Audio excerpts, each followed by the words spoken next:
Hey, welcome back to JG3 Reviews. My name is James, and here I like to explore the world of fountain pens and ink and paper. And as you can see, it is a pen day. This is the Hongdian CA35, and this is a viewer-requested review because while the other Hongdian that is space-themed has gotten a lot of reviews, this one has kind of been hiding back there in the shadows. It is a simpler design, not quite as heavy-handed in some ways, and yet still definitely a space-themed pen. And I thought, you know what? I think I will check that one out because I couldn't really find that much out about it either. So let's start with the overall design, which is the reason this pen exists, right? It's another Hongdian pen. It's probably going to write really well out of the box, but it's the design that really sets this one apart. Now, at first glance, you say, well, that's just another cigar-shaped, torpedo-shaped pen. Is it really that different in design? Well, it's all in the cap because there ain't nothing going on in the barrel other than, it's blue or red or, I don't know, there's another color you can get too. And on that cap,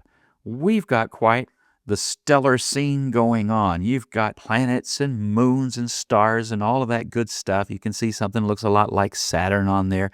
Just a really interesting engraving or etching that's going on this pen. The clip is not just a standard Hongdian clip, and it's, well, really, I guess it's kind of weird. I can't figure out exactly.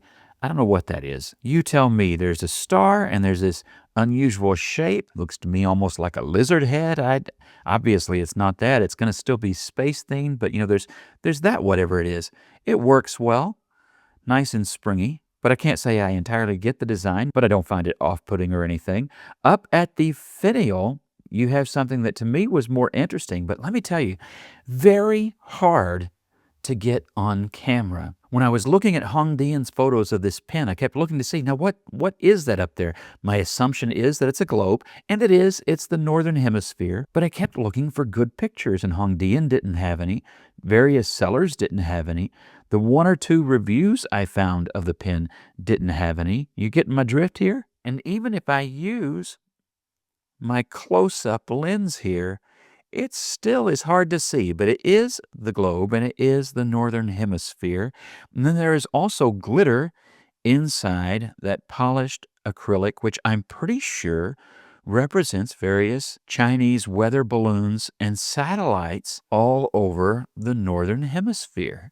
Come on, you got to have a sense of humor, right? You have here Chinese characters, which I don't read, but maybe some of you can tell us what those are. And then you have, on the other side, Hongdian, the model name, which is CA35, and another little rocket right there. So tiny it feels like a little Easter egg sort of thing. You do also have, besides all of the space imagery, an equation for universal gravitation and the Tsiolkovsky rocket equation as well. And that's really finely done. Like, they did a really good job on the quality of the engraving here. Really impressive. Let me just give that one more full spin so you can see all that is on that cap, because they really did do a good job here if you're into this sort of thing. And looking down the rest of the pen, you do have an acrylic barrel and a polished metal trim piece at the end of the barrel. It's not too flashy, but it is interesting. When you go to remove the cap, some of you don't care, but some of you do, one single turn. Check that out. One turn, and you are done. And then you can post it if you want to, and it'll be secure. But I don't recommend it because it is back-weighted. In the hand, unposted, the ergonomics are great. This way, the balance is really good. That is a comfortable metal grip section, and I'll show you that close up here in a second. And it's shaped in a really nice way. You can write with this pen in a long writing session, and your hand is going to be nice and comfortable. Now, when we look closely at that metal grip section, again, you can see nicely shaped. Kind of reminds me of the shape of a gravitas grip section, which is really high on my list for the way a grip section ought to be made. Then, except instead of grooves for extra grip here, we have more artwork. So you've got a family staring at the stars and also images of various satellites. So see, I might not be wrong. Maybe this is all about the satellites above the northern hemisphere. I kid. Let's look at the nib. And this one we're going to have to look at pretty closely. This is a fine nib, as you can see, marked at the bottom just below another rocket and the name Hongdian.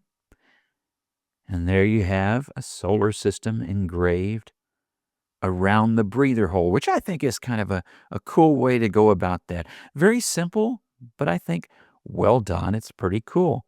Now, that fine nib, look at the tipping material here. It's ground in such a way that you can get a little bit of line variation. And I'm going to say that the weighting of this, which I think you can tell from the tipping material, is going to trend more toward a Western fine, more like a Lamy fine than what you might think of as a Japanese or Chinese fine. There is a large and well-functioning plastic feed as well. Now, when we open up that barrel, you will find that there is an O-ring here, and this is a cartridge converter pin. Now, like most Hongdians, it's going to use the 3.4 millimeter converter or cartridges. The converters work quite well. I find them to be serviceable and functional, and haven't had any problems with any of my Hongdian converters so far.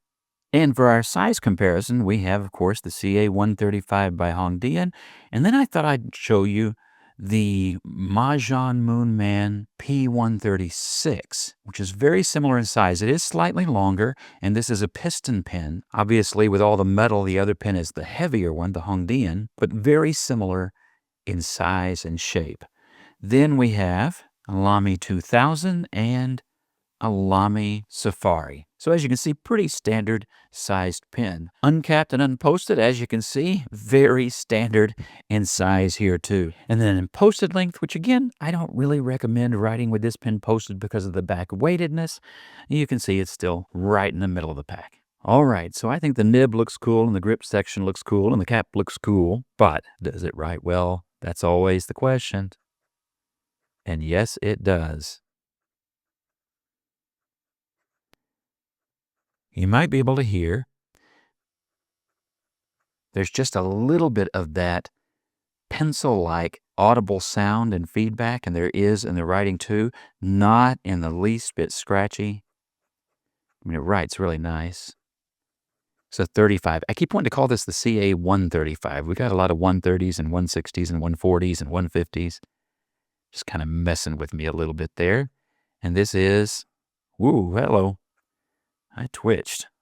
This is a fine. It is a number 6, at least in the way that they size their nibs. And I think that looks good. I think the proportions of that nib are good for this pen. Ink Today. This is diamine.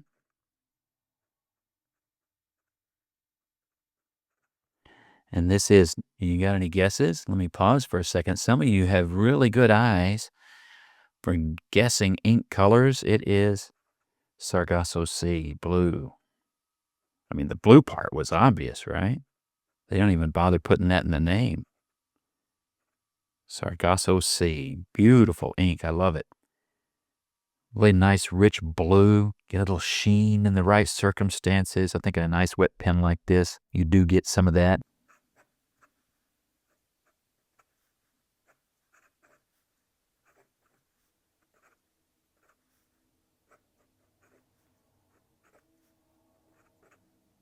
Skip a few letters here.